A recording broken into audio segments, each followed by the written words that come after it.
Hello दोस्तों, कैसे हैं आप सभी। स्वागत है आपके अपने YouTube चैनल भूतिया बाबू। आज मैं आप लोगों के लिए एक बहुत ही अच्छी कहानी लेकर के आया हूँ। तो चलिए बिना किसी देरी के हम अपनी कहानी शुरू करते हैं। ये कहानी है बिहार की। बिहार में एक जगह है जिसका नाम है सिवान। सिवान में एक छोटा सा गांव है जिसका नाम है परसौनी।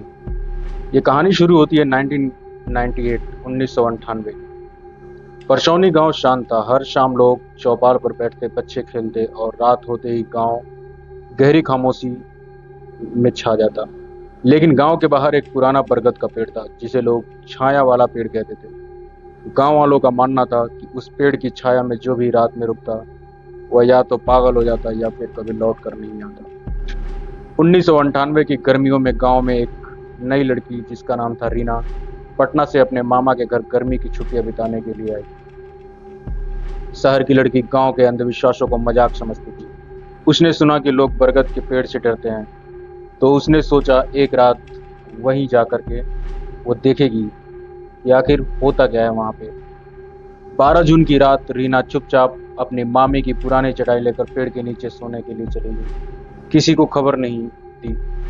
आधी रात के करीब गांव के कुछ लोगों ने सुना हवा तेज हो गई है, पेड़ की शाखाएं जैसे रो रही है और किसी लड़की की चीखें सुनाई दे रही है। जब लोग पहुंचे, रीना वहां नहीं थी। चटाई वहीं पर पड़ी थी, उसकी चप्पलें उल्टी पड़ी थी और पेड़ की छाया अब पहले से ज्यादा गहरी लग रही थी। गांव के पुजारी बाबा विश्वनाथ को बुलाया गया। उन्होंने बताया कि उस पेड़ के नीचे एक अधूरी आत्मा वास करती है जिसका नाम है कौशल्या।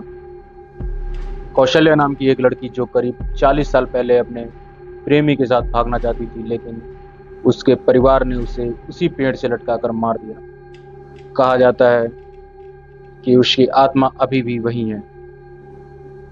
हर उस लड़की को बुलाती है जो आजादी चाहती है, जो बंधनों से बाहर निकलना चाहती है। 3 दिन बाद सुबह के समय गांव की नदी किनारे एक लड़की एक लड़की मिली, मिट्टी से सनी हुई, होश में नहीं। वो रीना थी, पर अब उसमें सब कुछ बदल चुका था। वो चुप रहती थी, बोलती नहीं थी, बस एक ही बात दोहराती थी, कौशल्या गलत नहीं थी, तुम सबने उसे मारा था। रीना को शहर के मानसिक अस्पताल ले जाया गया। वहां डॉक्टरों ने उसे कोमा में पाया, मतलब उसका दिमाग किसी दूसरे वक्त या पहचान के साथ जी रहा था और वो कभी होश में नहीं आ सकती थी। गांव के कुछ बुजुर्गों ने कबूल किया कि कौशल्या नाम की लड़की सच में थी और उसका कत्ल किया गया था, पर मामले को दबा दिया गया। बरगद का पेड़ उसी जमीन पर था जहां उसे मारा गया। रीना के जरिए जैसे उस आत्मा ने फिर से खुद को जिंदा किया, अपनी कहानी, अपना दर्द और अपना इंसाफ मांगने के लिए। गांव वालों ने मिलकर कौशल्या की एक स्मृति बनाई, मंदिर के पास उसका नाम खुदवाया और पहली बार गांव में यह माना गया कि उसके साथ अन्याय हुआ था। रीना धीरे धीरे ठीक हो गई, पर उसने गांव वापस लौटने से मना कर दिया। उसकी आखिरी बात थी, जो देखा वो सपना नहीं था और वो अब भी वहीं है, पेड़ की छाया में। आज भी उस बरगद के पास कोई नहीं रुकता। पेड़ वही है, उसकी छाया और गहरी हो गई है और रात में जब हवा चलती है तो लगता है कोई कह रहा है, मेरी कहानी अब सबको पता चल गई। तो कैसी लगी आप लोगों को कहानी? अगर आपको ये कहानी अच्छी लगी हो तो हमारे वीडियो को लाइक करें, चैनल को सब्सक्राइब करें और अपने दोस्तों के साथ शेयर करें। और हमें कमेंट में बताएं कि आपको कैसी कहानियाँ पसंद है, तो हम आपके लिए वैसी कहानी लेकर के आएंगे। और ये कहानी एक इंटरटेनमेंट के लिए बनाया जाता है, जिससे हमें अंधविश्वास फैलाने का कोई मकसद नहीं। तो आप इसे इंटरटेनमेंट की तरह देखें।